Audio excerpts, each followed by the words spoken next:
perfect love. Oh, you lift me higher, higher. Light it up my way. Everything is brighter, brighter. How wonderful, how beautiful, Jesus, your name, name above every name, Jesus. Praise the Lord. A blessed Sunday po sa ating lahat.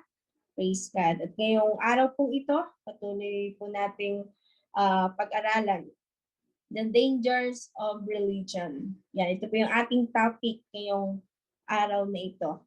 Pag sinabi pong religion, yan, ano nga po ba ang ibig sabihin nito? Saan ba ito nagmula? Sabi nga po, religion comes from the Latin verb na ibig sabihin ay religare, na yan, ang ibig sabihin nga po nito ay to bind or to connect. Yan. Dahil nga po dahil ang tao ay nagkasala, dahil sa kasalanan, nagkaroon tayo ng kamatayan, nagkaroon tayo ng spiritual na kamatayan, kung saan, yung sinabi nga po sa Romans 6 verse 23, na ang naging kabayaran ng kasalanan ay ang kamatayan. At dahil nga po naputol yung ating relasyon sa ating Ama, ang tao gumagawa ng kaparaanan upang muli itong maibalik, upang ito ay muling ma-connect, ma-bind, na ito nga po yung religion, yung tinatawag na religion. Ngunit dito nga po sa ating topic sa araw na ito, makikita natin ano nga ba ang sinasabi patungkol sa religion, ano ba yung danger nito sa buhay ng tao. Samahan niyo po ako sa aklat ng Romans chapter 2 verses 17 to 24.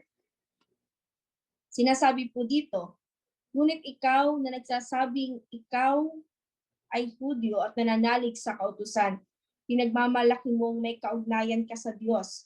Sabi mo'y alam mo ang kanyang kalooban at ang mabubuting bagay, sapagkat itinuro ito sa iyo ng kautusan. Ang palagay mo'y taga-akay ka ng bulag, tanglaw ng mga nasa kadiliman, tagapayo ng mga hangal at tagapagturo ng mga bata, dahil natuklasan mo sa kautusan ang buong kaalaman at katotohanan. Verse 21, nagtuturo ka sa iba, bakit di mo turuan ang iyong sarili? Nangangaral kang masama ang magnakaw, hindi ka ba nagnanakaw? Sinasabi mong huwag mangangalunya, hindi ka ba nangangalunya? Nasusuklam ka sa mga Diyos-Diyosan, ngunit pumapasok ka pa sa mga templo nito, makapagnakaw lamang. Pinagmamalaki mong saklaw ka ng kautusan, ngunit nilalapastangan mo naman ang Diyos sa pamamagitan ng paglabag mo sa kautusan. Sapagkat nasusulat, ang pangalan ng Diyos ay nilalait ng mga hintil dahil sa inyo. Purihin po ang Diyos sa pagkabasa ng kanyang salita. Bago po tayo magpatuloy, tayo ay sumandali manalangin muli sa ating Panginoon. Hallelujah, Jesus. Hallelujah, Father. Manaming Diyos na makapangyarihan sa lahat, pinupuri ka namin, pinapasalamatan sa araw na ito sa iyong kabutihan, katapatan sa aming mga buhay. Tunay nga na ikaw ay Diyos na mabuti, Diyos na tapat sa amin. Natayaan mo, Panginoon, sa araw na ito sa aming patuloy na pagbubulay-bulay na iyong salita. Patuloy maging bukas ang puso't isipan ng iyong mga anak at bilang iyong lingkod makayag sa aking mga labi ang mga bagay na nais mo lamang ikaw mapapurihan, mabigyan ng kaluwalhatian, ng fresh and divine revelation, Panginoon, ang maranasan sa kalagitnaan ito. Walang anumang gawa ng kaaway na makapananaig sa pangalan ni Jesus, sa pangalan ni Jesus, kundi ang kapangyarihan mo lamang ang maranasan namin. Maraming salamat, tuwing ang lahat ng kapurihan pagsamba inarapat na ibalik sa iyo sa pangalan ni Jesus. Amen and amen. Praise the Lord. Yan, tunay nga po na sabi nga, the most difficult people in the world to reach for Christ ay ang mga taong religious. Mga tao na kung saan, yung sinasabi nga po na, pag sinabing ikaw ay religious people, ang tingin mo sa iyong sarili, ikaw ay mabuti, alam mo yung lahat. Dahil alam mo ang salita ng Diyos, alam mo ang nakasulat sa salita ng Diyos. At ang iniisip mo ay hindi mo na kailangan ang Panginoong Hesus. Dahil ang ginagawa mo ay kung ano ang nakasulat sa kanyang salita.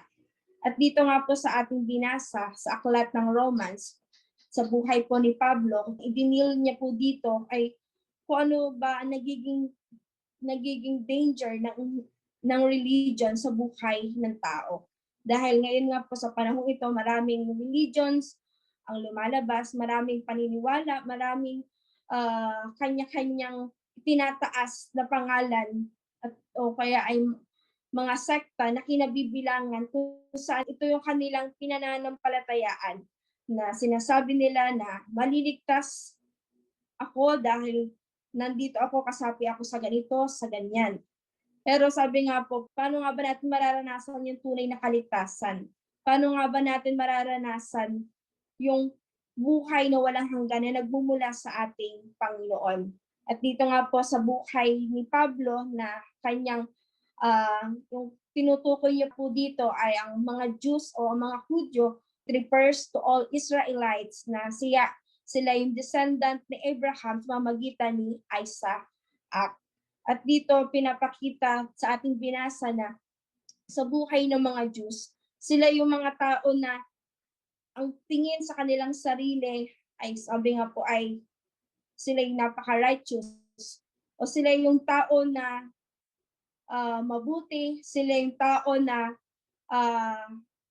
walang ginagawang mali, na kung ang tingin nila sa kanilang sarili ay napakataas. Nakatulad nga po ng sinabi dito sa verse 17, ngunit ikaw na nagsasabing ikaw ay Hudyo at nananalig sa kautusan, ipinagmamalaki mong may kaugnayan ka sa Diyos. Sabi mo'y alam mo ang kanyang kalooban at ang mabubuting bagay sapagkat itinuro ito sa iyo ng kautusan. Dahil ang mga Hudyo sila ay namumuhay living by the law. Kung saan, kung ano ang nakasaad sa kautusan, ito yung kanilang ginagawa. Kaya ang tingin nila sa kanilang sarili ay ang ginagawa nilang lahat ay tama. At nararapat na ito yung magbibigay sa kanila ng kaligtasan. At ito nga po yung nangyayari at nagaganap sa ating panahon. Marami ang naglalabasan ng mga paniniwala, pananampalataya. Ngunit dito sabi nga po sa aklat ng Proverbs chapter 16 verse 18a, pride goes before destruction. Dahil ngayon nga po may maraming paniniwala ang lumalabas, maraming pananampalataya na doon ito yung kanilang itinataas na kapag naging kasapi ka sa ganitos ang religion, maliligtas ka na mararanasan mo na makarating ka sa langit. Ngunit sabi nga po, ito nga po yung hindi ko nalilimutan sa ating head pastor na lagi niyang tinuturo. Sa panahon na tayo ay may nakakapulong o sharean ng mga ibang paniniwala o ibang pananampalataya, huwag na huwag tayo makikipagdebate sa kanila. Dahil sabi nga po, ang salita ng Diyos ibinabahagi na may pag-ibig. Hindi natin binabahagi ang salita ng Diyos upang itaas kung ano yung ating kinabibilangan o anong sekta yung ating kinabibilangan. Kundi sabi nga po, kung bakit tayo sa ating pagbabahagi ng salita ng Diyos, ang pinapakilala natin ay si Kristo, ang ating Panginoong Jesus. Kaya sa panahon, dito nga po sa buhay ng mga Hudyo, nakita natin na dahil sila ay tinaguriang na bayang pinili ng ating Diyos, doon ang tingin nila sa kanilang sarili ay mataas, sila yung mga lahi na maliligtas. At least ang yung una nga po na danger ng religions make us self-righteous. Sa panahon na tayo ay dahil ito po hindi lang to para sa mga unbeliever, kundi tayo din mga believers of Christ. May mga times na akala natin tayo ay namumuhay sa kalooban ng ating Panginoon. Pero sa time na tayo ay gumagawa at pinagmamalaki natin kung ano yung ating pananampalataya na hindi natin iniisip yung ating relasyon sa ating Panginoon, yung sa time na tayo nakikipagdebate sa mga tao na ating nakakausap sa ating pananampalataya, hindi natin na ipapakilala si Kristo, kundi tinataas natin yung sarili natin. Tinataas natin kung ano yung kinabibilangan natin. At dito, sabi nga po, nagiging religious people ang bawat isa sa atin. Nagiging self-righteous tayo na sinasabi natin tayo naliligtas dahil sa ating ginawa, dahil sa ating mga bagay o kabutihan na ating ginagawa sa ating kapwa. O dahil dahil ginagawa natin kung ano ang nakasulat sa kautusan. Ito nga po yung sinasabi ng mga Hudyo na kung bakit sa kanilang, yung sinabi dito ni Pablo na nagsasabi silang Hudyo at nananalig sa kautusan. Ngunit sabi, pinagmamalaki nila yung kaugnayan nila sa ating Diyos. Ano sabi po sa verse 18, sabi mo, alam mo ang kanyang kalooban at ang mga mabuting bagay sapagkat itinuro ito sa iyo ng kautusan. Ang palagay mo taga-akay ka ng bulag at tanglaw ng mga nasa taas. Tanglaw ng mga nasa kadiliman. Sabi, verse 20, tagapayo ng mga hangal at tagapagturo ng mga bata dahil natuklasan mo sa kautusan ang buong kaalaman at katotohanan. Dahil sabi nga po in John chapter 5 verse 39, you diligently study the scriptures because you think that by them you possess eternal life. Sinasabi nila na mararanasan nila ang buhay na walang hanggan dahil sila mismo ay lagi nagbabasa ng salita ng Diyos. Alam nila ang salita ng Diyos. Pero dito sabi nga, kahit maraming verses tayong alam sa Bible, kahit alam natin ang lahat ng laman ng Bible, ngunit hindi naman natin, hindi nakikita sa ating buhay na tayo lumalapit sa ating Panginoong Hesus, yung ating relasyon sa ating Panginoon ay hindi natin pinapahalagahan, baliwala ang lahat ng bagay na ating ginagawa. Dahil sabi nga po dito sa John chapter 5 verse 40, sabi po lang, ngunit ayaw naman yung lumapit sa akin upang kayo magkaroon ng buhay. Ito yung pinanais ng Lord na makita sa atin, sa ating pamumuhay, na hindi lang natin basta alam ang salita. Hindi lang natin basta alam kung ano nakasulat sa salita, kundi, sabi nga po, tanggapin natin ang Panginoong Hesus bilang ating Panginoon at sarili nating tagapagligtas. Dahil dito, sabi nga, righteousness is having a right relationship with God. Kapag may dahil ang isa nga pong danger ng religion, it make us self-righteous. Pero kung tayo ay may right relationship sa ating Panginoon, nararanasan natin na maging righteous dahil sa ating Panginoon. Namumuhay tayo sa kalooban ng ating Diyos, hindi para sa ating sarili, hindi upang itaas ang ating sarili, kundi itaas natin ang pangalan ng ating Panginoong Hesus. Dahil sabi nga po, pag sinabing self-righteous, they are right in their beliefs, attitudes, and behavior, and that other people are wrong. Ito yung tingin nila sa kanilang sarili. Kapag ikaw ay self-righteous, ang tingin mo sa iyong pinaniniwalaan, ito yung tama. At ang tingin mo sa mga taong nakapaligid sa iyo ay mali ang kanilang mga ginagawa. Hindi natin tinitingnan kung ano yung mga pagkakamali na ating nagagawa, kundi kung ano ang kamalian ng ibang tao.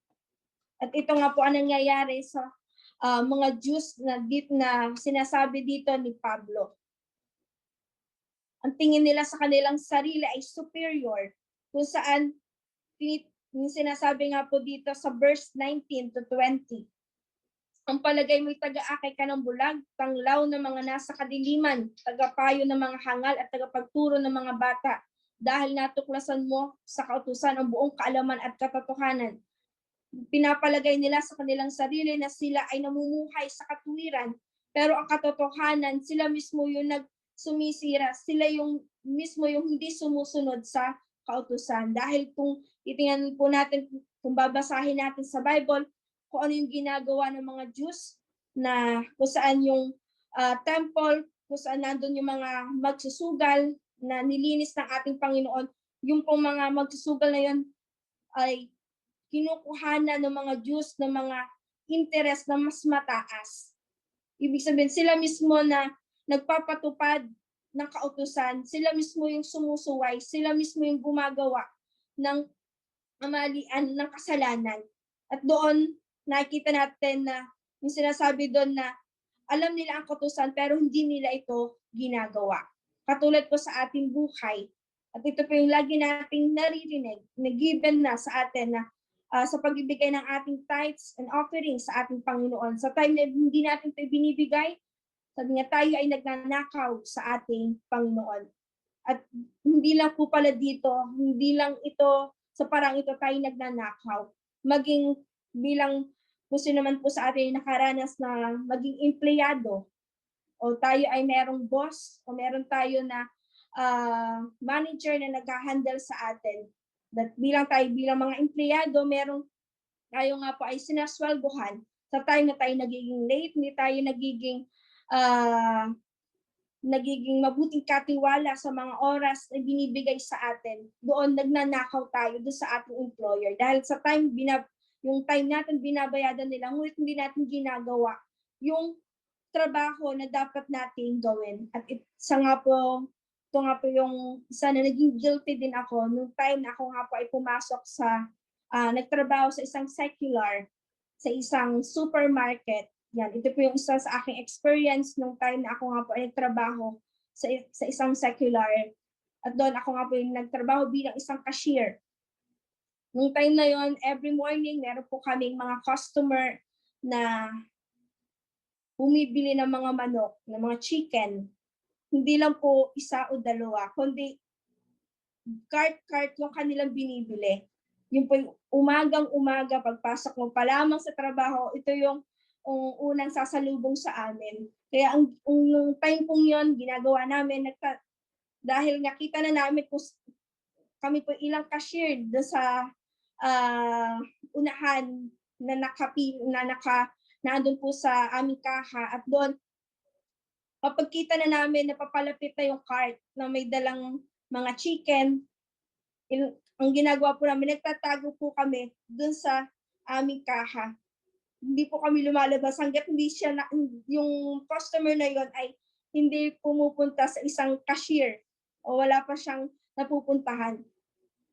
At yun nga po, dahil nga po ayaw namin mag-transact dahil umagang-umaga, yun yung aming gagawin. Dahil ang chicken nga po, dahil malansa nga po, dahil ilang cart po yun ng manok yung aming itatransact na yun. Pero dito makikita natin paano tayo nagiging isang mabuting empleyado. Dahil tayo bilang empleyado na binabayaran yung ating oras, paano tayo nagiging mabuting katiwala? Na paano natin nasabi na tayo ginagampanan natin yung trabaho natin. At yung time nga po yun, ito yung na-realize ko na hindi ako naging mabuting isang empleyado na kung saan dahil yung oras ko binabayaran para ako'y magtrabaho.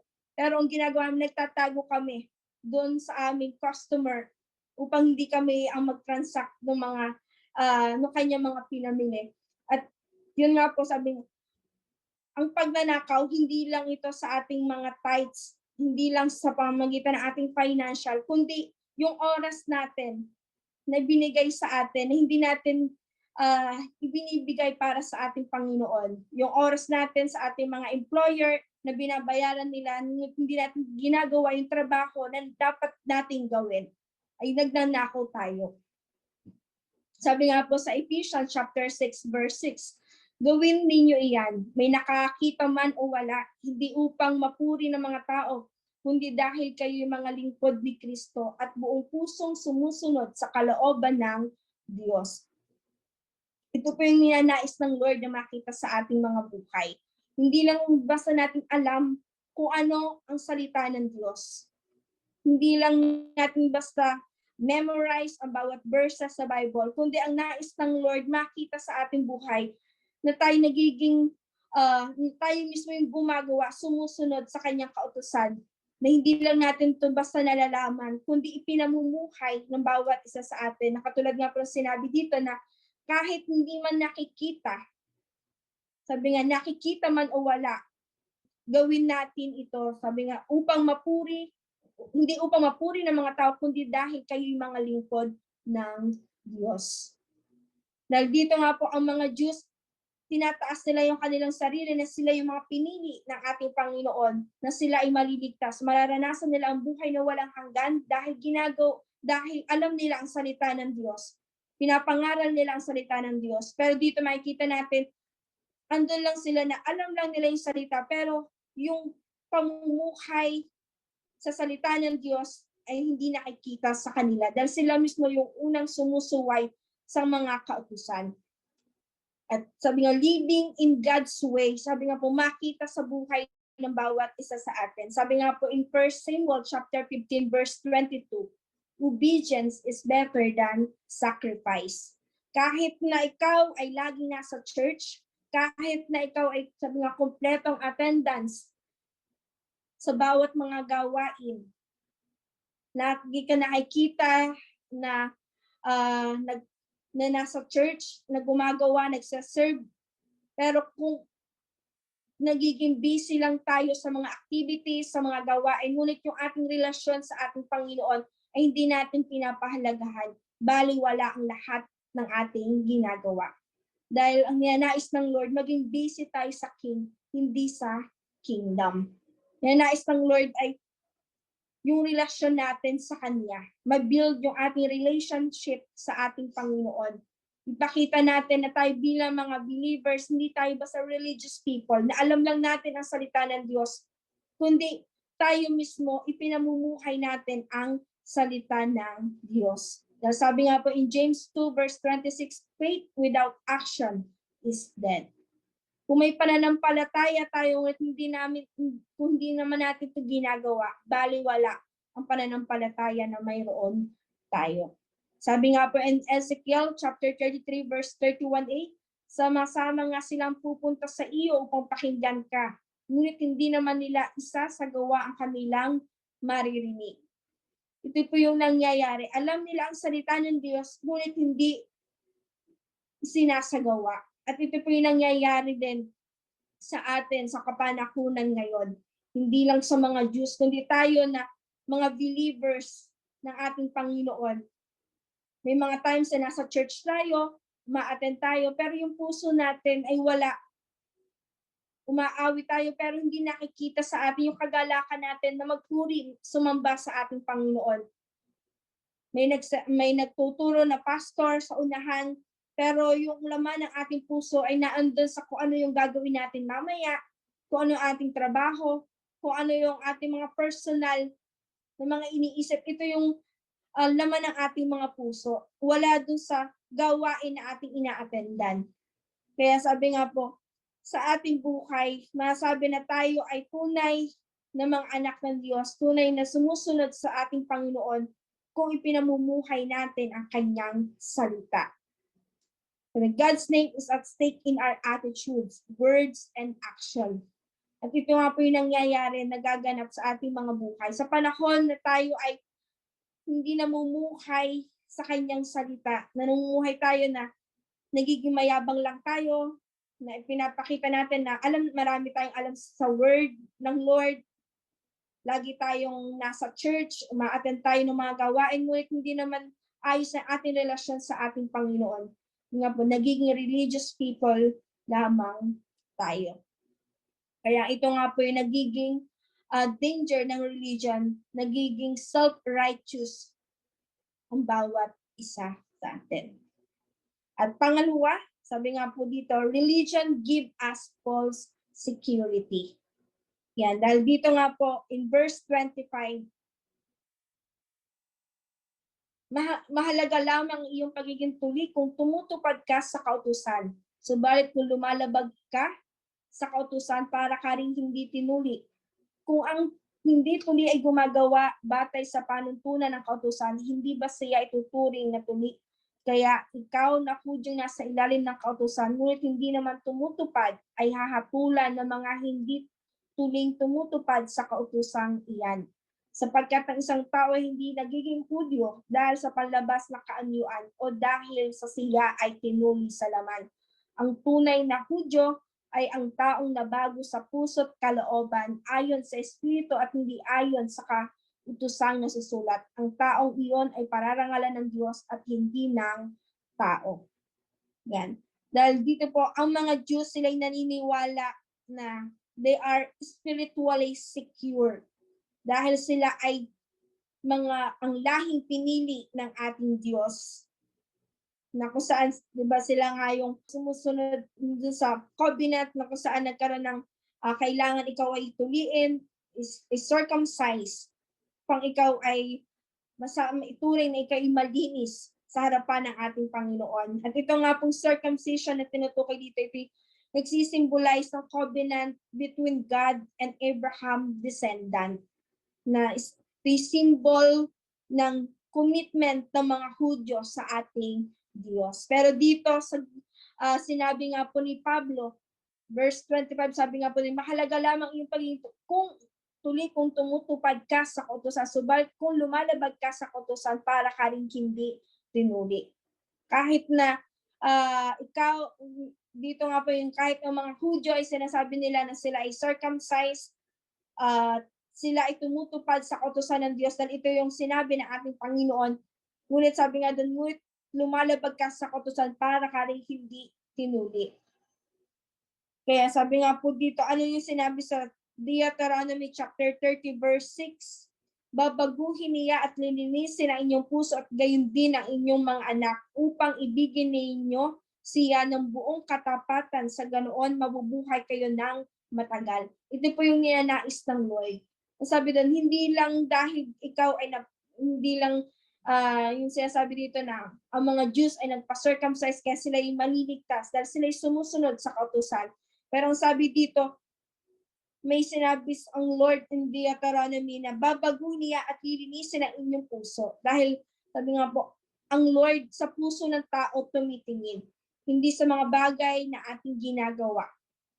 Hindi dahil sa sinunod natin kung ano nakasulat sa kautusan ay maliligtas na tayo, kundi dito sabi nga doon ay ang nais ng Lord ay magkaroon tayo ng tamang relasyon sa ating Panginoon. Katulad nga po ng ordinance ay binigay sa atin ng ating Panginoon na bilang commitment natin sa ating Diyos, yung pagpapawater baptize at yung Holy Communion, yung Lord's Supper na ating ginagawa na hanggang sa ngayon, na ito yung sinasabi na kailangan nating gawin dahil ito yung ordinance na ibinigay na binabasa atin ng ating Panginoon. Ngunit dito makikita natin na katulad ng sa circumcision sa panahon ng mga Hudyo na tinuturing nila na ito ay magiging, sabi nga, symbol lamang ito upang ipakita yung commitment nila sa ating Panginoon. At ito pong water baptism at Lord's Supper, isang halimbawa din na ito yung symbol of commitment natin sa ating Panginoon na kung saan tayo ay nagpapasakop sa ating Diyos, na tayo ay namumuhay in God's way.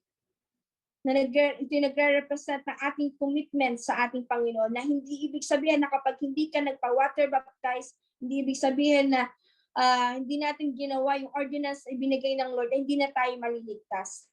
Kundi ito yung pagkapakita ng ating commitment sa ating Panginoon. Dahil ang tunay na magbibigay sa atin ng kaligtasan ay ang pananampalataya natin sa ating Panginoon. Kung tayo magkakaroon ng pananampalataya, sabi nga doon, kung tatanggapin natin siya bilang Panginoon at sarili nating tagapagligtas, mananampalataya tayo sa Kanya na siya'y muling binuhay. Doon sabi nga, magkakaroon tayo ng buhay na walang hanggan. Sabi nga po dito sa living God's way is a matter of the heart, not ordinances, rites, and rituals.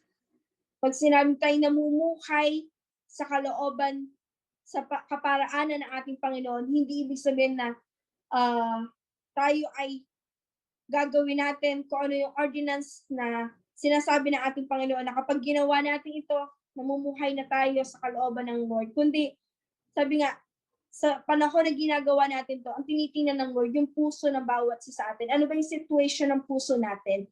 Ayos ba yung puso natin habang ginagawa natin ito? O yung commitment natin sa ating Panginoon? Ano ba yung kalagayan ng puso natin? Dahil ang Lord, hindi niya tinitingnan lahat ng ating mga ginagawa, lahat ng sacrifices natin, kundi kung paano yung kalagayan ng puso natin habang ginagawa natin ito. O ano ba yung relasyon natin sa ating Panginoon? Siya ba ay nagiging Panginoon ng ating buhay o dun lang sa nagiging tagapagligtas lang natin? Dahil ba sabi doon, tanggapin natin siya bilang Panginoon at sariling tagapagligtas. Hindi lang sinabi ng tagapagligtas, kundi Panginoon. Kapag sinabing Panginoon, siya yung magiging master natin na ano ang ninanais ng Lord, ito yung gagawin natin. Yung kalooban niya yung ating susundin. Hindi yung naisin ng bawat isa sa atin. Kaya kung nais natin na namuhay, sabi nga maranasan ng buhay na walang hanggan, mamuhay tayo na may tamang relasyon sa ating Panginoon. Huwag tayo maging religious people na kung saan, sabi nga nakikita sa atin na naging self-righteous tayo, nagkakaroon tayo ng false security sa mundong ito, sa panahon nagiging yung religion, sabi nga ay ito yung ating pinaniniwalaan, ito yung pinanghahawakan natin. Tayo bilang mga believers of Christ, ang nais ng Lord, mamuhay tayo sa kalooban niya. Mamuhay tayo na may tamang relasyon sa ating Panginoon. Dahil ang sinabi sa kanyang salita, ang sino mang tumanggap at nanampalataya sa kanya, siya lang yung binigyan niya ng karapatan na maging anak niya. Hindi lahat ng tumatawag ng Panginoon ay maliligtas. Kundi ang sino man, sabi doon ay tumanggap sa ating Panginoon bilang Panginoon at sariling tagapagligtas. Kaya mamuhay tayo sa kalooban ng ating Panginoon. Hindi tayo mamuhay na katulad ng mga religious people na namumuhay lang dahil alam nila ang salita ng Diyos. Dahil alam nila kung anong nakasulat. Hindi tayo maging superior sa mga bagay, hindi tayo maging, katulad nga po ng ating pinag-aralan ng nakaraan na hindi tayo maging judgmental sa mga taong nakapaligid sa atin, kundi mamuhay tayo sa pag-ibig. Mamuhay tayo na si Kristo yung nakikita sa ating buhay. Hindi ang ating sarili, hindi para itaas ang ating sarili, hindi upang ipagdebate natin yung pananampalataya na meron tayo, kundi ang laging ibahagi natin ay ang pag-ibig na nagmumula sa ating Panginoon. Kaya napakahalaga na mamuhay tayo ayon sa kalooban ng ating Diyos. Living in God's way. Mamuhay tayo hindi katulad ng mga Jews na namumuhay bilang mga religious people na sinasabi na itinataas sa kanilang sarili, na ipinapakita na sila ay magaling, na sila ang maliligtas, na sila ay may alam ng salita ng Diyos, na sila ang pinili ng Diyos. Dahil ang sabi nga po sa kanyang salita, kaya ikaw na Hudyo nasa ilalim ng kautusan, ngunit hindi naman tumutupad ay hahatulan ng mga hindi tuling tumutupad sa kautusang iyan.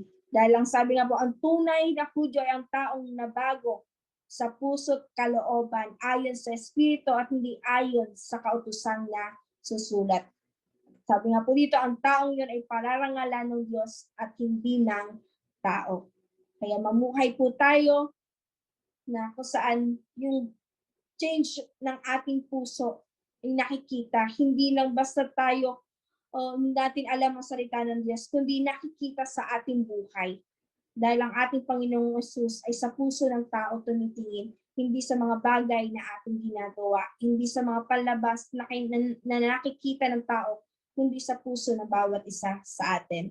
Kaya the dangers of religions, makikita natin na sabi nga, una, religion makes us self-righteous.